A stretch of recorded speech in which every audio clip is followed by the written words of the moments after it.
Good morning. Welcome to the Daily Eagle. Please stand for the Pledge of Allegiance.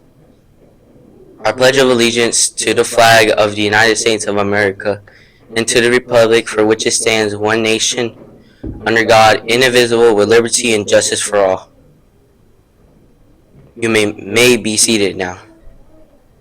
Please join us in a moment of silence.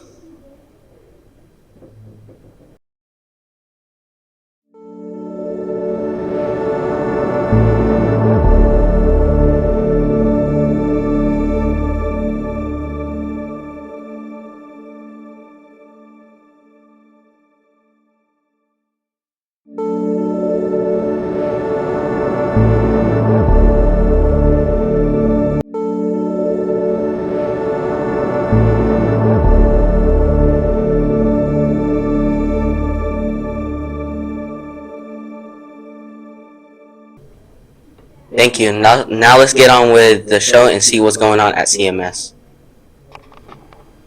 Good morning and welcome to the Daily Eagle. We are thrilled to start your morning off with our daily announcements. Last Thursday, we sent some students to the county technology competition, and they came back to school Friday with medals for their efforts. Mackenzie Cordell and Shelby Evans entered a video that they had produced for the Daily Eagle, along with Berkeley Sharp. Stella Briggs presented a website about severe weather events that she and Patience Brady developed. Both projects won their grade level categories, which qualifies them for the regional competition coming up in January. The Floyd County Schools' first annual Pack the Bus event is coming on November 23rd. We're excited to bring the community together to spread some holiday cheer for our students of all ages. Join us as we collect Christmas gifts like gift cards, toys, clothes, and more to help make the season bright for those in need. 7th grade field trip forms and money are due to Ms. Hall by Monday, December 2nd. If you plan to attend the field trip, remember to go. You have to earn your required numbers of trophies and not to be assigned OSs. Order a yearbook. Prices are $35 or $40 with a name stamp. Prices increase January 31st. Order early to save money. See Ms. Hall if you need an order form. Well, that's all the announcements for today. See you next time.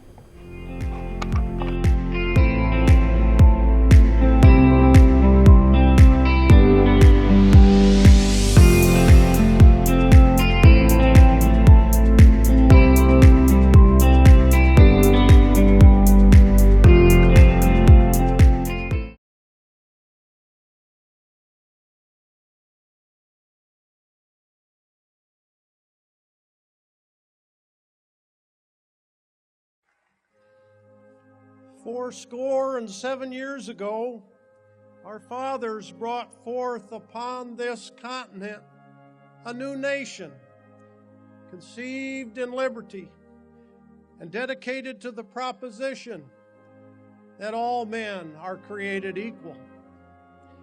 Now we are engaged in a great civil war, testing whether that nation or any nation so conceived and so dedicated can long endure. We are met on a great battlefield of that war.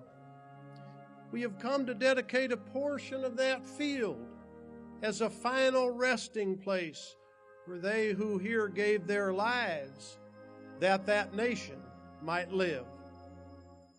It is altogether fitting and proper that we should do this, but in a larger sense, we cannot dedicate, we cannot consecrate, we cannot hallow this ground. The brave men, living and dead, who struggled here, have consecrated it far above our power to add or detract. The world will little note, nor long remember what we say here, but it can never forget what they did here. It is for us, the living, rather, to be dedicated here to the unfinished work which they who fought here have, thus far, so nobly advanced.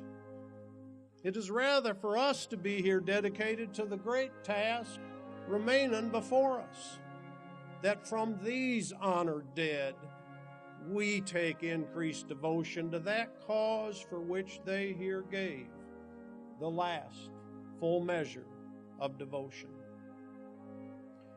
That we here highly resolve that these dead shall not have died in vain, that this nation, under God, shall have a new birth of freedom, and that government of the people, by the people, for the people, shall not perish from the earth.